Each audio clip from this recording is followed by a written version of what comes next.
A very special good morning to all of you. स्वागत है आपका हमारे चैनल स्टडी विद अभिमान में। फ्रेंड्स, आज मैं आपके लिए यूपी पॉलिटेक्निक एंट्रेंस एग्जाम 2019 के लिए केमिस्ट्री का एक मोस्ट इंपॉर्टेंट चैप्टर कार्बनिक यौगिक यानी ऑर्गेनिक कंपाउंड्स लेकर आया हूँ।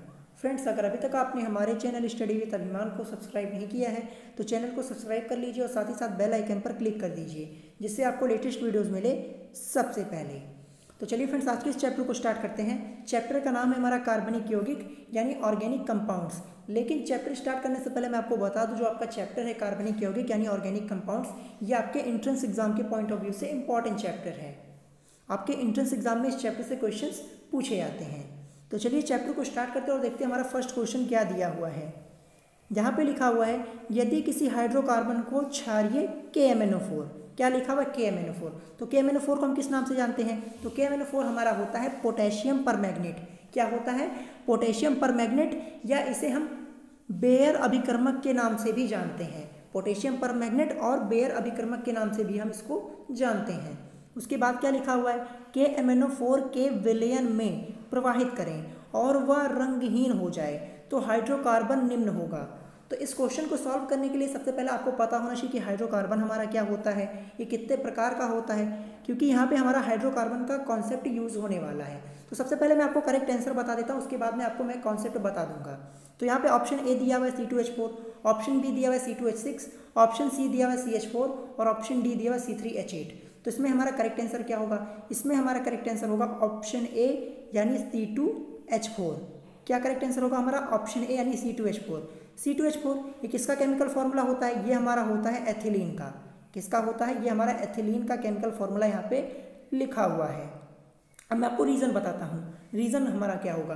तो असंतृप्त हाइड्रोकार्बन, क्या असंतृप्त हाइड्रोकार्बन क्षारीय KMnO4 विलयन को रंगहीन कर देते हैं। तो जो हमारा C2H4 है, ये कैसा हाइड्रोकार्बन है? ये हमारा असंतृप्त हाइड्रोकार्बन है।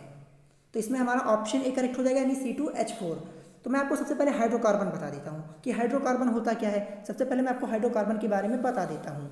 तो वे यौगिक जो केवल कार्बन तथा हाइड्रोजन से मिलकर बने होते हैं हाइड्रोकार्बन कहलाते हैं। मैं एक बार फिर से रिपीट कर दे रहा हूँ, वे यौगिक जो केवल कार्बन तथा हाइड्रोजन से मिलकर बने होते हैं वो हाइड्रोकार्बन कहलाते हैं। और हाइड्रोकार्बन कितने प्रकार के होते हैं? तो ये हमारे दो प्रकार के होते हैं। कितने? इन्हें दो वर्गों में बांटा गया है। तो पहला हमारा क्या होगा? पहला होगा हमारा संतृप्त हाइड्रोकार्बन। क्या होगा? संतृप्त हाइड्रोकार्बन। तो अब ये संतृप्त हाइड्रोकार्बन क्या होता है? तो मैं आपको संतृप्त हाइड्रोकार्बन के बारे में बता देता हूँ। ये कार्बन और हाइड्रोजन के वे यौगिक हैं जिनमें कार्बन परमाणु की चारों संयोजकताएं एकल बंध द्वारा संतृप्त होती हैं, यानी सिंगल बॉन्ड द्वारा हमारा संतृप्त होती हैं। और इनका सामान्य सूत्र क्या होता है? इनका सामान्य सूत्र हमारा होता है CnH2n। क्या होता है? CnH2n+2। ये इसका सामान्य सूत्र होता है संतृप्त हाइड्रोकार्बन का। तो ये आपको पता होना चाहिए, ये भी आपसे पूछा जा सकता है। और इसके एग्जांपल्स क्या होते हैं? इसके एग्जांपल्स होते हैं मेथेन हो गया, एथेन हो गया, प्रोपेन हो गया, ब्यूटेन हो गया। ये सब संतृप्त हाइड्रोकार्बन के एग्जांपल्स हैं। उसके बाद हमारा क्या आता है? उसके बाद हमारा दूसरा क्या है? दूसरा हमारा है असंतृप्त। क्या है? असंतृप्त। तो फ्रेंड्स, असंतृप्त हाइड्रोकार्बन का कॉन्सेप्ट इस क्वेश्चन में यूज हुआ है। तो असंतृप्त हाइड्रोकार्बन क्या होता है? तो कार्बन तथा हाइड्रोजन के वे यौगिक जिनमें कार्बन परमाणुओं के बीच द्विबंध या त्रिबंध यानी डबल बॉन्ड या ट्रिपल बॉन्ड पाया जाता है, असंतृप्त हाइड्रोकार्बन कहलाते हैं। क्या कहलाते हैं? असंतृप्त हाइड्रोकार्बन कहलाते हैं। तो फ्रेंड्स, यही हमारा कॉन्सेप्ट यहाँ पे यूज हुआ है असंतृप्त हाइड्रोकार्बन का। C2H4 हमारा कैसा था? ये हमारा असंतृप्त हाइड्रोकार्बन था। तो यहाँ पे डेफिनेशन में दिया हुआ है कि कार्बन तथा हाइड्रोजन के वे यौगिक जिनमें कार्बन परमाणुओं के बीच द्विबंध या त्रिबंध यानी डबल बॉन्ड या ट्रिपल बॉन्ड पाया जाए। तो हमारा जो C2H4 है, इसमें हमारा कि तो डबल बॉन्ड होगा कि तो ट्रिपल बॉन्ड होगा। तो चलिए स्ट्रक्चर बना के चेक कर लेते हैं कि डबल बॉन्ड है कि ट्रिपल बॉन्ड है। तो C2H4, तो इसको हम कैसे बनाते हैं? C है, C हमारा 2 है तो डबल बॉन्ड C हो गया हमारा। उसके बाद H कितना है? 4 है। एक H इधर, एक H इधर, एक H इधर और एक H इधर। तो जैसा कि आप देख रहे हैं यहाँ पे हमारा डबल बॉन्ड है, जैसा कि आप देख सकते हैं यहाँ पे हमारा क्या है, ये हमारा डबल बॉन्ड है। डबल बॉन्ड किसमें होता है, असंतृप्त हाइड्रोकार्बन में। किसमें होता है, असंतृप्त हाइड्रोकार्बन में होता है। तो इस रीजन से हमारा ऑप्शन ए यहाँ पे करेक्ट हुआ है, C2H4। तो आशा करता हूँ ये क्वेश्चन आप समझ गए होंगे। तो इसमें हमारा ऑप्शन ए करेक्ट हो जाएगा। चलिए नेक्स्ट क्वेश्चन देखते हैं। नेक्स्ट क्वेश्चन क्या दिया हुआ है, नेक्स्ट क्वेश्चन दिया कि किसी एक त्रिबंध वाले यौगिक के हाइड्रोकार्बन का सामान्य सूत्र है। क्या पूछा है हमसे पूछा है कि किसी एक त्रिबंध वाले यौगिक के हाइड्रोकार्बन का सामान्य सूत्र है। यहाँ पे ऑप्शन ए दिया हुआ है CnH2n+2, ऑप्शन बी दिया हुआ है CnH2n, ऑप्शन सी दिया हुआ है CnH2n-2 दिया हुआ है, और ऑप्शन डी क्या दिया हुआ है, ऑप्शन डी दिया हुआ है CnH2n×2 दिया हुआ है। तो इसमें हमारा करेक्ट आंसर क्या होगा, इसमें हमारा करेक्ट आंसर होगा ऑप्शन सी, यानी CnH2n-2 हो जाएगा।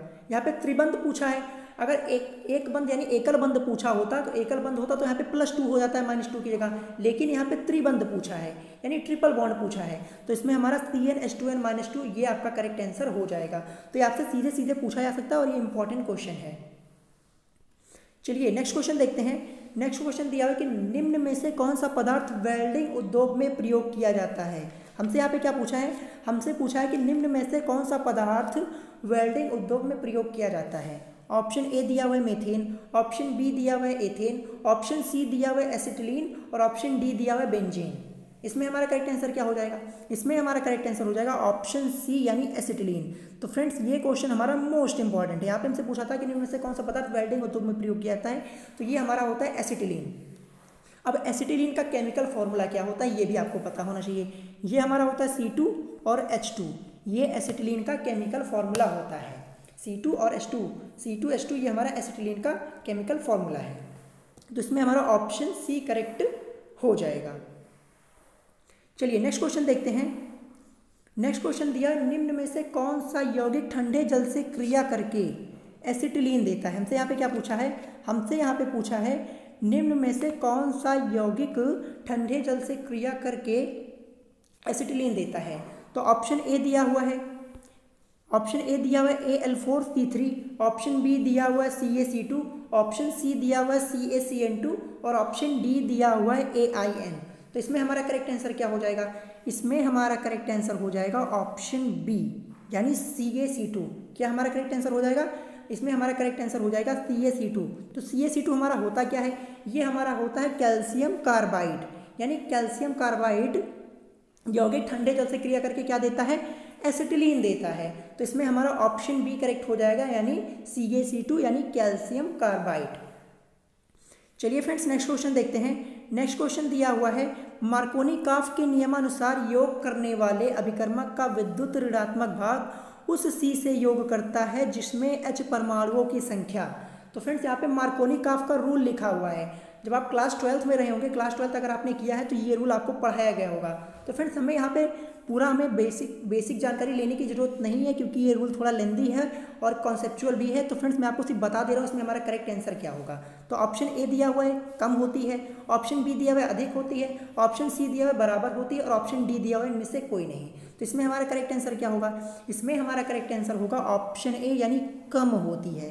क्या होती है, कम होती है। तो फ्रेंड्स जो हमारा मार्कोनी-काफ का रूल है ये आप क्लास 12th में आपने पढ़ा होगा। ये रूल थोड़ा लेंदी है, अगर मैं पूरा कॉन्सेप्ट यहाँ पे बताऊंगा तो काफ़ी टाइम हमारा वेस्ट हो जाएगा क्योंकि फ्रेंड्स इससे अधिक आपसे क्वेश्चन पूछा नहीं जाएगा। ज़्यादा से ज़्यादा यही क्वेश्चन आपसे पूछा जा सकता है, इससे रिलेटेड और कोई क्वेश्चन इससे पूछा नहीं जा सकता है। तो बस इसमें आपको ये याद रखना है क्या होती है, कम होती है, बस ये आपको याद कर लेना है। जैसा कि आप देख रहे हैं आपके पॉलिटेक्निक एंट्रेंस एग्जाम 2009 में पूछा भी गया है। चलिए नेक्स्ट क्वेश्चन देखते हैं। नेक्स्ट क्वेश्चन दिया हुआ है एथिल हाइड्रोजन सल्फेट। क्या लिखा हुआ है, एथिल हाइड्रोजन सल्फेट को 160 डिग्री से 170 डिग्री सेल्सियस तक गर्म करने पर प्राप्त होता है। क्या प्राप्त हुआ पूछा हमसे, एथिल हाइड्रोजन सल्फेट को 160 डिग्री से 170 डिग्री सेल्सियस तक गर्म करने पर प्राप्त होता है। तो ऑप्शन ए दिया हुआ है एथेन, ऑप्शन बी दिया हुआ है एथिलीन, ऑप्शन सी दिया हुआ है एसिटिलीन, और ऑप्शन डी दिया हुआ है एथिल अल्कोहल। तो इसमें हमारा करेक्ट आंसर क्या होगा, इसमें हमारा करेक्ट आंसर होगा ऑप्शन बी यानी एथिलीन प्राप्त होती है। क्या होती है, एथिलीन प्राप्त होती है। कैसे प्राप्त होती है मैं आपको नीचे दिखा हुआ है, मैं आपको दिखा देता हूँ। जैसे यहाँ पे लिखा हुआ है प्रयोगशाला विधि। प्रयोगशाला में एथिलीन एथिल अल्कोहल तथा शांत सल्फ्यूरिक अम्ल के मिश्रण को 160 से 170 डिग्री सेल्सियस पर गर्म करके प्राप्त की जाती है, जैसा कि आप देख सकते हैं। और यहाँ पे केमिकल रिएक्शन भी दी हुई, जैसा कि आप देख सकते हैं। एथिल अल्कोहल हमारा क्या होता है, C2H5OH होता है, इसका केमिकल फॉर्मूला, प्लस H2SO4, ये हमारा शांत सल्फ्यूरिक अम्ल हो गया H2SO4।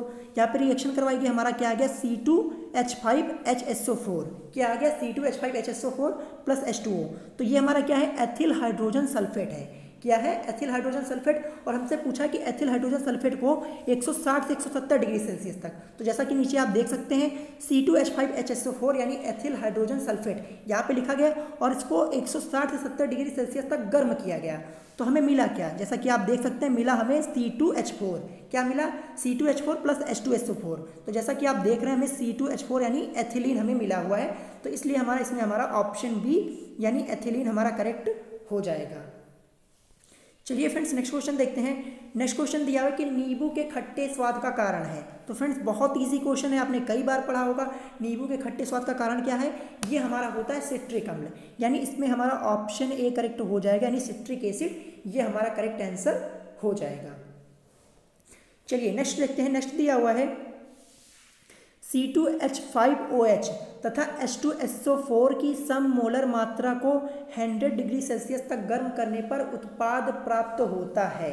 क्या प्राप्त होता है, आपसे पूछा कि उत्पाद क्या प्राप्त होता है। ऑप्शन ए दिया हुआ है, ऑप्शन ए दिया हुआ C2H5OC2H5, ऑप्शन बी दिया हुआ है C2H4, ऑप्शन सी दिया हुआ है C2H5HSO4 और ऑप्शन डी दिया हुआ है C2H5 का होल ट्वाइस HSO4। क्या लिखा हुआ है, C2H5 का होल ट्वाइस SO4 लिखा हुआ है। क्या लिखा हुआ है, SO4 लिखा हुआ है। तो इसमें हमारा करेक्ट आंसर क्या होगा, इसमें हमारा करेक्ट आंसर हो जाएगा ऑप्शन सी यानी C2H5HSO4। क्या हो जाएगा, जब C2H5OH तथा H2SO4 की सम मोलर मात्रा को 100 डिग्री सेल्सियस पर गर्म करेंगे तो हमें कौन सा उत्पाद प्राप्त होगा, हमें प्राप्त होगा C2H5HSO4। तो ये तो इजी देखने में ही लग रहा है, हमारा C2H5 हो जाएगा और यहाँ से हमारा HSO4 हो जाएगा। तो आपको देखने पर ही पता चल रहा है, तो इसमें हमारा ऑप्शन सी करेक्ट हो जाएगा। चलिए नेक्स्ट क्वेश्चन देखते हैं। नेक्स्ट क्वेश्चन दिया हुआ कि फलों को पकाने के लिए प्रयोग किया जाता है। मोस्ट इंपॉर्टेंट क्वेश्चन, ये क्वेश्चन 2 बार पूछा गया है और क्वेश्चन को घुमा के पूछा गया है। एक जगह आपको क्वेश्चन में नाम दे दिया गया है, एक जगह आपको फॉर्मूला दे दिया गया है। तो चलिए देखते हैं। यहाँ पे हमसे पूछा कि फलों को पकाने के लिए प्रयोग किया जाता है, यहाँ पे खाली स्थान दिया हुआ है। तो इसमें हमारा ऑप्शन ए होगा मेथेन दिया हुआ है, ऑप्शन बी दिया हुआ है एथेन, ऑप्शन सी दिया हुआ है प्रोपेन और ऑप्शन डी दिया हुआ है एथिलीन। तो इसमें हमारा करेक्ट आंसर क्या होगा, इसमें हमारा करेक्ट आंसर होगा ऑप्शन डी यानी एथिलीन। फलों को पकाने के लिए किसका प्रयोग करते हैं, तो हम यूज़ करते हैं एथिलीन का। किसका यूज़ करते हैं, एथिलीन का यूज़ करते हैं। तो इसमें हमारा ऑप्शन डी करेक्ट हो जाएगा। चलिए नेक्स्ट क्वेश्चन देखते हैं। नेक्स्ट क्वेश्चन फ्रेंड्स वही क्वेश्चन जो मैं आपको बता रहा था, जैसा कि आप देख सकते हैं यहाँ पे हमसे पूछा है कि कच्चे फल को पकाने में प्रयोग की जाती है। तो जैसा कि आप देख सकते हैं यहाँ पे हमें केमिकल फार्मूला के रूप में दिया गया है। ऑप्शन ए दिया हुआ है C3H8, ऑप्शन बी दिया हुआ है CHCl3, ऑप्शन सी दिया हुआ है C2H4 और ऑप्शन डी दिया हुआ है CH4। तो इसमें हमारा करेक्ट आंसर क्या हो जाएगा, तो इसमें हमारा करेक्ट आंसर हो जाएगा C2H4। क्या करेक्ट हो जाएगा हमारा, C2H4, ये हमारा करेक्ट आंसर हो जाएगा। तो किसका केमिकल फार्मूला C2H4 यहाँ पे लिखा हुआ है, एथिलीन ही तो लिखा हुआ है। यहाँ पे एथिलीन दिया हुआ था, यहाँ पे फार्मूला लिख के हमसे पूछ लिया है। तो C2H4 एथिलीन का केमिकल फार्मूला, तो इसमें हमारा ऑप्शन सी करेक्ट हो जाएगा। तो ये दोनों क्वेश्चन आप याद कर लीजिएगा, हो सकता है आपसे एक क्वेश्चन इस बार पूछ लिया जाए। चलिए आगे देखते हैं, आगे क्या दिया हुआ है। आगे हमसे पूछा कि बेयर अभिकर्मक का सूत्र क्या होगा। तो फ्रेंड्स अभी मैंने आपको ऊपर ही बता दिया था, जो हमारा पोटेशियम परमैंगनेट होता है यानी KMnO4 होता है, उसी को हम बेयर अभिकर्मक के नाम से जानते हैं, उसी को हम पोटेशियम परमैंगनेट के नाम से जानते हैं। तो इसमें हमारा करेक्ट आंसर क्या होगा, तो इसमें हमारा करेक्ट आंसर हो जाएगा ऑप्शन बी यानी KMnO4।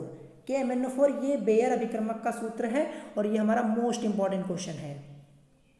चलिए आगे देखते हैं, आगे क्या दिया हुआ है। नेक्स्ट क्वेश्चन हमें दिया हुआ है पॉलीथीन नामक प्लास्टिक बनाने में प्रयुक्त होती है। क्या हमसे पूछा हुआ है, हमसे पूछा हुआ है पॉलीथीन नामक प्लास्टिक बनाने में प्रयुक्त होती है। ऑप्शन ए दिया हुआ है एथिलीन, ऑप्शन बी दिया हुआ है एसिटिलीन, ऑप्शन सी दिया हुआ है मेथेन और ऑप्शन डी दिया हुआ है एथेन। तो इसमें हमारा करेक्ट आंसर क्या हो जाएगा, इसमें हमारा करेक्ट आंसर हो जाएगा ऑप्शन ए यानी एथिलीन। यानी पॉलीथीन नामक प्लास्टिक बनाने में क्या प्रयुक्त होता है, ये हमारा यूज होता है एथिलीन का। तो इसमें हमारा ऑप्शन ए करेक्ट हो जाएगा। और जैसा कि आप देख सकते हैं आपके पॉलिटेक्निक एंट्रेंस एग्जाम 2014 में पूछा भी गया है। चलिए नेक्स्ट क्वेश्चन देखते हैं। नेक्स्ट क्वेश्चन दिया हुआ है नाखून पॉलिश परिमार्जक रिमूवर में क्या उपस्थित होता है। क्या पूछा है हमसे यहाँ पे पूछा है नाखून पॉलिश परिमार्जक रिमूवर में क्या उपस्थित रहता है। ऑप्शन ए दिया हुआ है एसीटोन, ऑप्शन बी दिया हुआ है बेंजीन, ऑप्शन सी दिया हुआ है फॉर्मेल्डिहाइड और ऑप्शन डी दिया हुआ है एसिटिक अम्ल। तो इसमें हमारा करेक्ट आंसर क्या हो जाएगा। इसमें हमारा करेक्ट आंसर हो जाएगा ऑप्शन ए यानी एसीटोन उपस्थित होता है। जो नाखून पॉलिश परिमार्जक रिमूवर होता है उसमें क्या उपस्थित रहता है, उसमें हमारा एसीटोन उपस्थित होता है। तो इस क्वेश्चन को आप जरूर याद कर लीजिएगा क्योंकि हमारा इंपॉर्टेंट क्वेश्चन है। तो इसमें हमारा ऑप्शन ए करेक्ट हो जाएगा। चलिए नेक्स्ट क्वेश्चन देखते हैं। नेक्स्ट क्वेश्चन दिया हुआ है कि निम्नलिखित में असंतृप्त यौगिक है। हमसे क्या पूछा हुआ है, हमसे पूछा हुआ है निम्नलिखित में से असंतृप्त यौगिक है। ऑप्शन ए दिया हुआ है CH4, ऑप्शन बी दिया हुआ है C2H6, ऑप्शन सी दिया हुआ है CH3COOH और ऑप्शन डी C2H4। क्या दिया हुआ है। तो फ्रेंड्स अभी हमने पहले क्वेश्चन में ही देखा था जो हमारा C2H4 होता है ये हमारा असंतृप्त यौगिक होता है क्योंकि इसमें डबल बॉन्ड पाया जाता है। तो इसमें हमारा ऑप्शन डी करेक्ट हो जाएगा यानी C2H4। अब पहले क्वेश्चन को आपने अच्छे से देखा होगा तो आपको ये क्वेश्चन तुरंत समझ में आ गया होगा। चलिए फ्रेंड्स आज का लास्ट क्वेश्चन देखते हैं। लास्ट क्वेश्चन दिया हुआ है एथिलीन गैस निम्न के जलीय विलयन के विद्युत अपघटन द्वारा बनाई जाती है। ऑप्शन ए दिया हुआ है सोडियम एसीटेट, ऑप्शन बी दिया हुआ है सोडियम सक्सीनेट, ऑप्शन सी दिया हुआ है सोडियम फ्यूमरेट और ऑप्शन डी दिया हुआ है सोडियम प्रोपियोनेट। तो इसमें हमारा करेक्ट आंसर क्या हो जाएगा।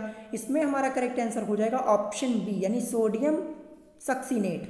यानी इसमें हमारा ऑप्शन बी करेक्ट हो जाएगा यानी एथिलीन गैस जो हमारी होती है वो सोडियम सक्सीनेट के जलीय विलयन के विद्युत अपघटन द्वारा बनाई जाती है। तो इसमें हमारा ऑप्शन बी करेक्ट हो जाएगा। तो फ्रेंड्स आज की इस वीडियो में मैंने आपको टोटल 15 क्वेश्चन बताए हुए हैं क्योंकि फ्रेंड्स चैप्टर थोड़ा लेंथी है तो मैं इसको 2 पार्ट में फिनिश करवाऊंगा। नेक्स्ट वीडियो में मैं इस चैप्टर को कंप्लीटली फिनिश करवा दूंगा। तो फ्रेंड्स आज मैंने आपको जितने क्वेश्चन इसमें बताए हुए हैं फ्रेंड्स क्वेश्चन इंपॉर्टेंट है और आपके एंट्रेंस एग्जाम में पूछे भी जाते हैं। तो आशा करता हूँ आप इसको एक बार अच्छे से जरूर रीड कर लेंगे। तो फ्रेंड्स अगर आज की वीडियो आपको पसंद आई हो तो वीडियो को लाइक करना मत भूलिएगा और साथ ही साथ हमारे चैनल स्टडी विद अभिमान को सब्सक्राइब करना मत भूलिएगा। तो फ्रेंड्स आज की वीडियो में इतना ही, मिलेंगे नेक्स्ट वीडियो में। Thanks for watching.